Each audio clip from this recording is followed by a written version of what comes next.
Amy here from the Finger Lakes Explorers, and today we're taking you to one of our favorite spots in the Finger Lakes for both beauty and history. We're headed to Sonnenberg Gardens in Canandaigua. The Sonnenberg Mansion and surrounding gardens are a large complex of man-made and natural wonder right in the heart of the city of Canandaigua. The garden and home were originally built and owned by a wealthy New York City bank financier named Frederick Ferris Thompson and his wife Mary Clark Thompson. They purchased the Sonnenberg property and built their vacation mansion here in Canandaigua back in 1886.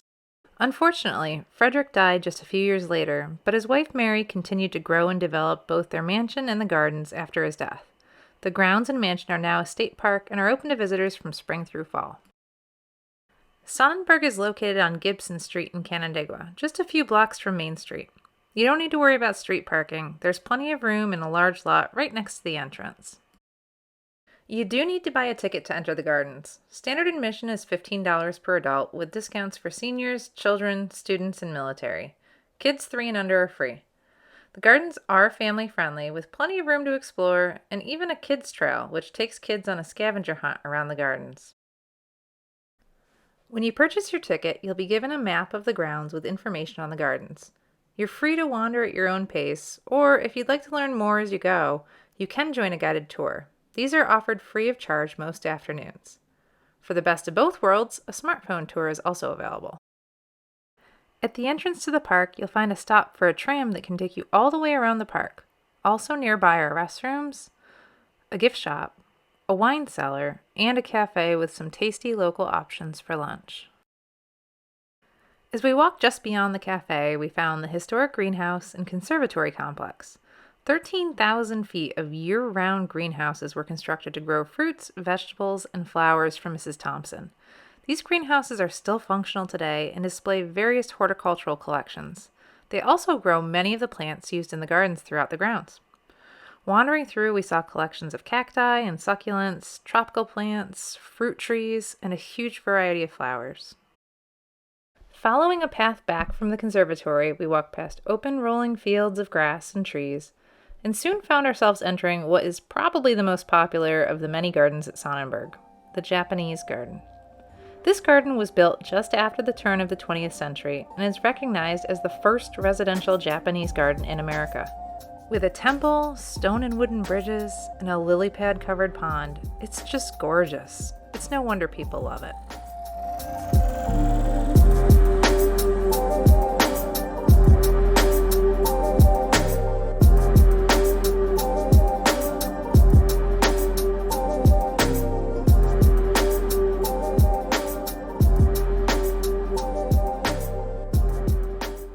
Walking just up the hill from the Japanese garden, a set of steps took us up to the Italian garden. The formal Italian garden just screams old Europe, with symmetrical sunken gardens and a fountain of Hercules at the end. The garden sits just outside the mansion, making the home seem even more like a European royal's estate. Beyond the terrace overlooking the Italian garden is the rose garden. At the time of our visit, the rose plants were just growing and not too many were in bloom.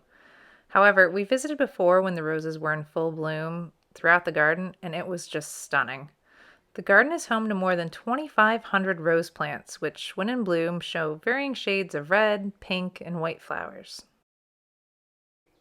From the rose garden, we wandered over to the old-fashioned garden. This garden is made from boxed hedges that form a pattern of interconnecting circles. It's almost like a short hedge maze, though you can see over the top, so you don't need to worry about getting lost. Next to the old-fashioned garden, we came across a building that looks a lot like a castle. This building, known as the Peacock House, is actually part of an old aviary that was home to 216 species of birds. The birds and most of the buildings are no longer there, but this building remains as a fascinating piece of architecture on the property. The last garden we visited, and the last to be built by Mrs. Thompson, was the Rock Garden. This is my personal favorite of all the 9 gardens at Sonnenberg. I found that it tends to be one of the more quiet and less visited than many of the other gardens.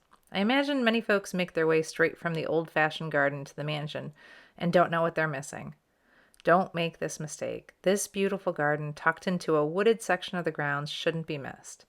The large stone archways and the dramatic water features leave you feeling like you're walking through an enchanted forest.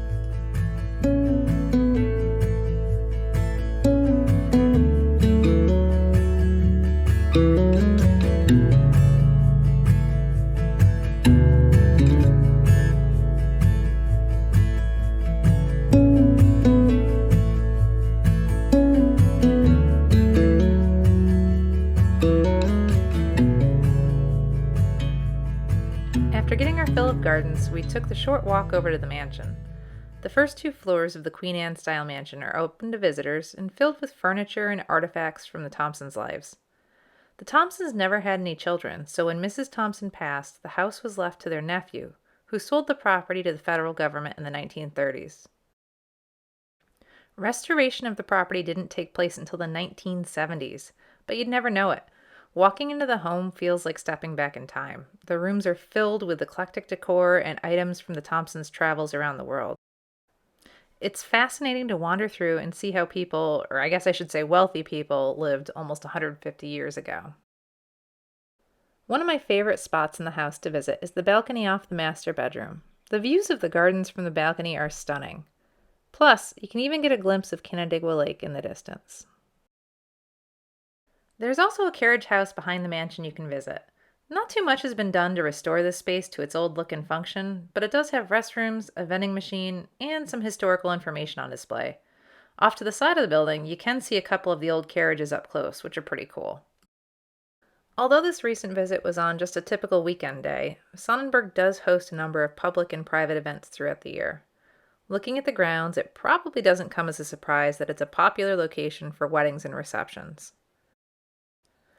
For public events, Sonnenberg plays host to car shows, a Dickens Christmas event in December, and the popular Arts in the Garden Summer Festival, just to name a few.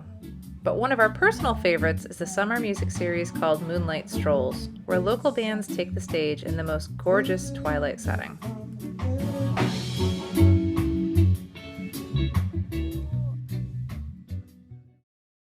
All right, that wraps up our latest visit to Sonnenberg Gardens.